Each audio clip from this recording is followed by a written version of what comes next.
Hey guys, it's Chris from Highline Guitars, and you're watching another episode of From the Luthier's Workbench. In this episode, I'm going to be covering part 2 of my steampunk guitar build. And what I plan to do in this episode is to prepare all the wood that I'll be using in this build. I need to do some cutting, some planing, some joining, some gluing to get it all ready to throw down on the CNC machine and start carving the fretboard, the neck, the body. So what I'm going to do is let you kind of watch as I do this work, and I'll try to provide some voiceover to explain what it is I'm doing. And if it appears as though I missed something or you don't understand what it is I was doing, go ahead and post a comment down below, ask a question. I'll do my best to answer it. And in the meantime, relax and enjoy part 2. The first thing I had to do was to process my fretboard blank, so I ran it through the table saw, and that yielded 2 options. I selected one of the blanks and then ran it through my planer and planed it down to a thickness of 1/4 of an inch. The alder blanks I'm using for the body need to be 1 1/4 inches thick. So I'll run it through my bandsaw, cut off about 1/2 inch, and then I'll run it through my planer to plane it down to the final thickness. Next, I had to cut down the maple blank that I'm going to use for the top from a width of 9 inches down to 7 inches.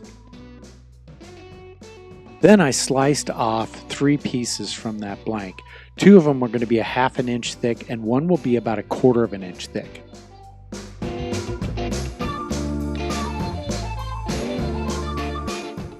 Then I ran all 3 pieces through my planer, making sure that 2 of them will come out to a final thickness of 1/2 inch, and then the other will come out to a final thickness of about 1/8 of an inch. I've finished cutting and planing all of my various blanks. I've got my fretboard blank ready, and it's about 3.5 inches wide, 24 inches long, and 1/4 inch thick. And it's all been planed nice and flat. The neck blank has also been prepped. I didn't show that in this video. That was actually cut a while back, but it's 4 inches wide, 30 inches long, and it's about 2 inches thick. So I'll be cutting the neck shaft and headstock out of this piece. I've also got a thin piece of maple, which was cut and planed to a thickness of about 1/8 of an inch. And I'll use this to cut out my control cavity covers, as well as the elements that I plan to inlay on the fretboard. Next, I've got the tops, which are basically book matched, although that doesn't matter because it'll be painted. But these are 7 inches wide, 18 inches long, and 1/2 inch thick. And then the body base is alder, and these pieces are both 7 inches wide, 18 inches long, and 1 1/4 inches thick. So once I glue my top to the maple tops to the alder base, it'll be 1 3/4 inches thick, which is standard guitar thickness. So what I need to do now before I can proceed is I need to glue these maple tops onto the body, and then I can run the edges through the joiners so that I can glue everything together.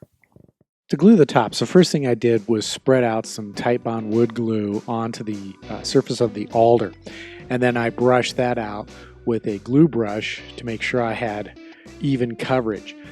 Then I placed the maple onto the top of the alder, and what I'll do is I'll clamp that for about 5 minutes, just long enough to let the glue start to set up.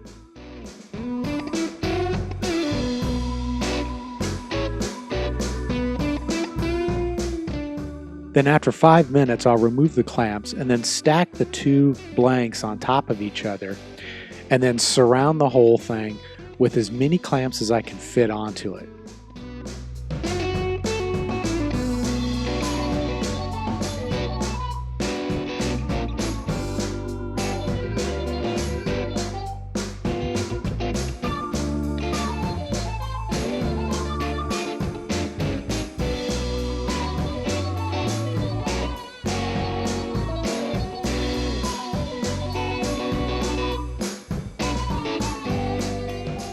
I let that glue dry for 24 hours. Then it was time to join the edges that will be glued together for the blank. So the first thing I have to do is make sure that the fence is square with the table. Then I'll run one edge from each blank over my joiner blades to get it square with the top. I'll run one side through the joiner with the top against the fence, and then in case my blades are not perfectly square with the table, I'll run the other blank through the joiner with the back against the fence.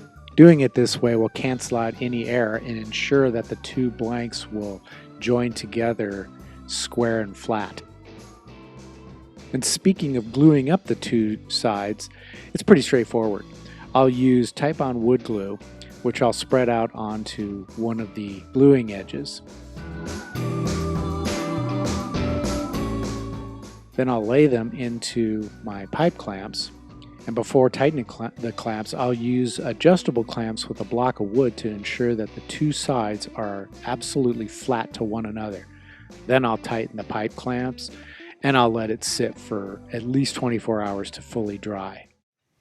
Okay, well, I've got all of the blanks prepped and ready to begin carving on my CNC machine.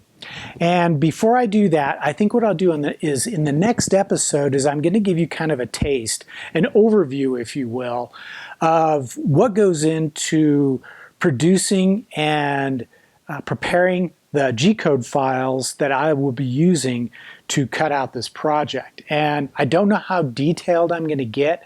I always worry that if I start to drill down into the specifics, I'll start to lose viewers. People will start to click out.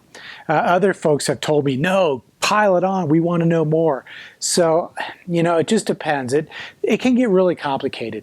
At any rate, stay tuned for the next episode, and we will keep this steampunk guitar rolling. So, hope you have a great weekend, a great week ahead, and we'll see you soon.